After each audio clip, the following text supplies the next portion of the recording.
ڕاگەیەنراوێک لە بەڕێوەبەرایەتی گشتی نێشتنی مادە هۆشبەرەکانەوە.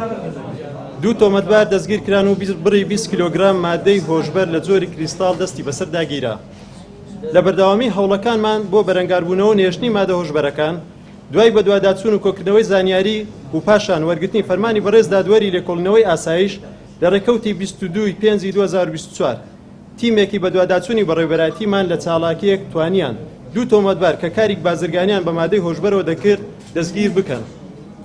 هاوکات لەم چاڵاکیەشدا بڕی 20 کیلۆگرام مادەی هۆشبەر لە جۆری کریستاڵ لە ناو شاری هەولێر دەستی بەسەر داگیرا. لە ئێستادا هەردوو تۆمەتبار بەپێی یاسای بەرەنگاربوونەوەی مادە هۆشبەرەکان و کارتێکەرە عەقڵیەکان ڕاگیراون و لەژێر لێکۆڵینەوەدان.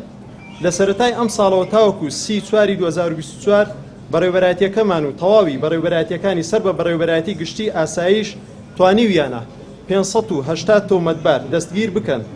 لەو ژمارەیە 328یان لە کاری بازرگانی و کڕین و فرۆشتن بە مادەی هۆشبەرەوە تێوەگڵاون. سەرجەمی ئەم تۆمەتبارانە دۆسیەکانیان لە دادگان بۆ تەواوکردنی ڕێکارە یاسایەکان.